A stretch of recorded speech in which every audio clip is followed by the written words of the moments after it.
Welcome to quick videos on bridging divides, leading with compassion in difficult conversations. I'm Mike Moskalo. I'm going to tell you today about how to not hear what other people think of you when you're having a difficult conversation and when they insult you or criticize you or say something nasty. When we're having a difficult conversation, whether it's a conflict of any sort, whether it's interpersonal conflict or political conflict, we're going to have something called the cycle of blame. How does it start? Well, someone does something. You're late. And I feel wronged when you do something like that. This leads me to become angry. And then I make attributions to you. You're irresponsible. Or at least you feel as though you're being judged as irresponsible. This causes you to feel hurt and shame. You become defensive and you become angry. You never said I had to be there at a certain time. We become defensive. Now the other person's feeling wronged. I feel more wronged, and I get more angry, and the cycle of blame escalates. If you're going to have a difficult conversation of any kind, especially a political one, you've got to break the cycle of blame and criticism. You've got to be calm right from the start. That's not easy. How do you break the cycle of blame and criticism? Try not to hear what your opponents think of you. It's hard to do, especially when they're shouting it in your face. View your opponent's blame and criticism as a reflection of unmet needs. There's a reason why they're criticizing you. There's a reason why they're saying the things that they're saying.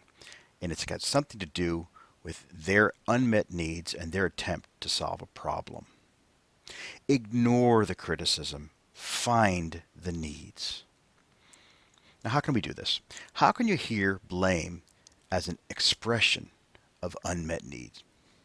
Well, there's a brand new technology out there, and maybe we can learn to use it.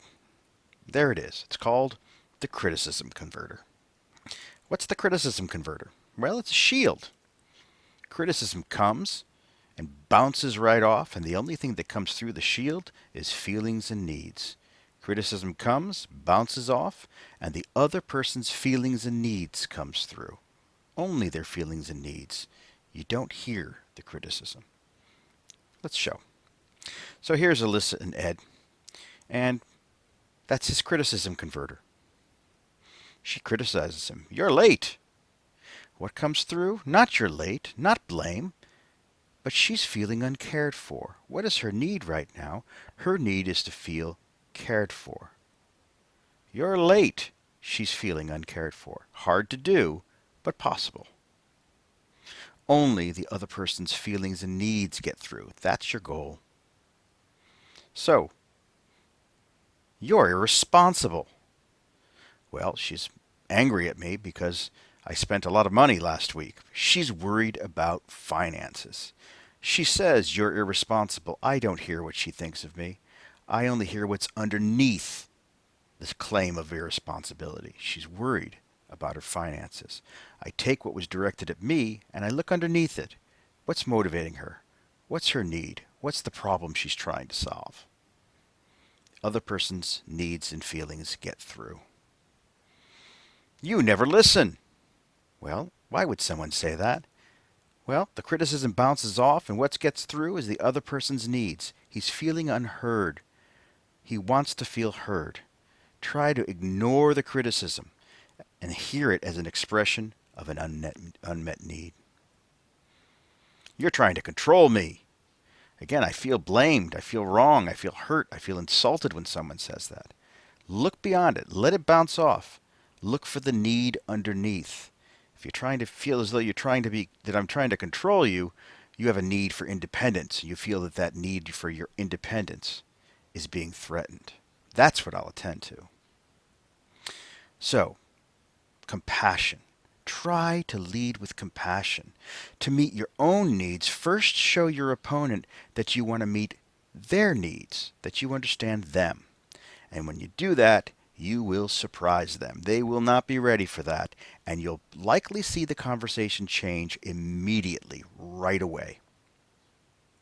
Now, the same is true of political discussions. It may not be as clear, but it's there. Well, here's Alyssa and Ed again. She says, "You're a gun nut." An inflammatory statement, an insult. Well, if Edmund's able, he can hear that you're a gun nut and let it bounce right off. Why would she say that? What's the need underneath that forces her to say that? Well, she's worried about gun violence.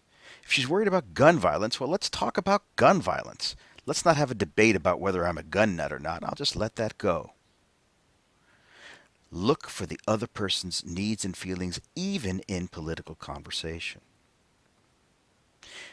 You Democrats are always trying to take away people's rights. She's going to let the criticism bounce right off. Listen for what's underneath it.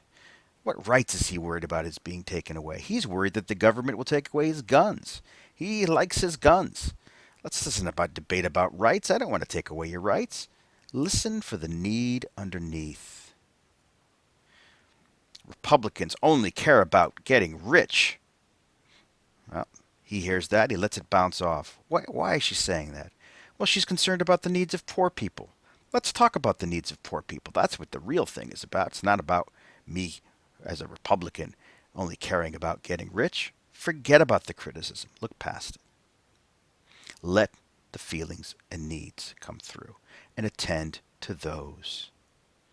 You're so politically correct. Let the feelings and needs come through.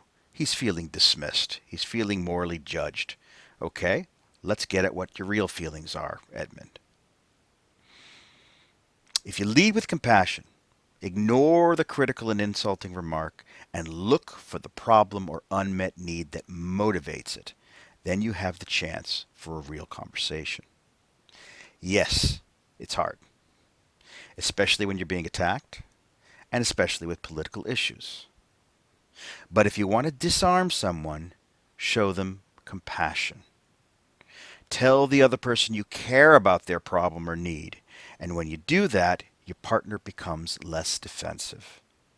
Then you can begin to really work together. To find out how, watch some of the other videos in this series. Thanks for viewing.